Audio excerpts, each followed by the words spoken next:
ગુજરાતમાં જ્યારથી ભાજપની સત્તા આવી છે ત્યારથી ભારતીય કિસાન સંઘનું એક કામ રહ્યું છે, એક પરંપરા રહી છે ને એક ઇતિહાસ રહ્યો છે. એ ઇતિહાસ સરકાર સાથે કુલડીમાં ગોળ ભાંગવો અને ખેડૂતોની પીઠમાં ખંજર ભોગવું. આ કામ ભારતીય કિસાન સંઘે આજે ફરીથી દોહરાવ્યું છે. ભારતીય કિસાન સંઘની 22 અલગ અલગ માગણીઓ પૈકી 12 માગણીઓને સ્વીકાર કરી લીધો છે. એમ કરી અને 12 તારીખે જે આંદોલન થવાનું હતું એને મોકૂફ રાખ્યું છે. આવી જાહેરાત હમણાં મેં જોઈ ત્યારે સવાલ એ થાય છે કે જે મુદ્દાને લઈને આંદોલન ઊભું થયું હતું કચ્છમાં વાંઢિયામાં વીજ પોલના પ્રશ્નને લઈને, અને આખા ગુજરાતના ખેડૂતો બહુ સ્પષ્ટ માગણી કરે છે કે વીજ પોલ દીઠ ઓછામાં ઓછા 2 કરોડ રૂપિયા આપો, અથવા તો 2013ના જમીન સંપાદનના કાયદા મુજબ માર્કેટ ભાવના 4 ગણું ખેડૂતને વળતર આપો. તો શું આ માગણી સંતોષાઈ ગઈ છે? તો જાહેર કરે કે આ માગણી સંતોષાઈ ગઈ છે, સરકારનો લેખિતમાં જાહેરાત કરે. બીજું 22 માગણીઓ પૈકી મુખ્ય માગણીઓ જે ગુજરાતની હતી એ માગણીઓનો તો ક્યાંય સમાવેશ જ ના થયો.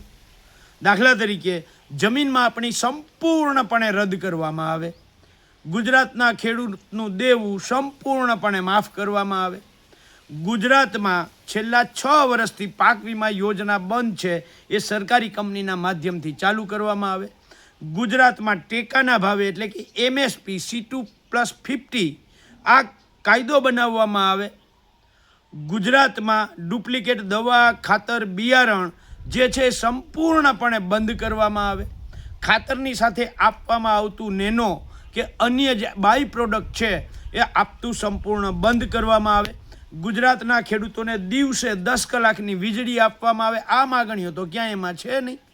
માત્ર અને માત્ર કુલડીમાં ગોળ ભાંગવા માટે સ્ટેમ્પ ડ્યુટી ને આવી ન જાણે ક્યાંથી કેવી કેવી માગણીઓ ઉપાડી અને સરકાર સામે બેઠક કરે છે અને મુખ્ય માગણીઓને બાજુએ મૂકે છે.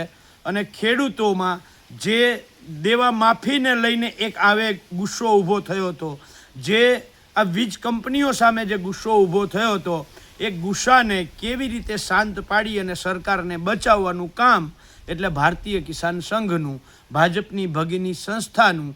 અને આ જ કામ આજે ફરીથી ગુજરાતના ખેડૂતોની પીઠમાં ખંજર ભોંકવાનું, ગુજરાતના ખેડૂતો સાથે દગો કરવાનો અને સરકાર સાથે કુલડીમાં ગોળ ભાંગવાનું કામ ભારતીય કિસાન સંઘે કર્યું છે.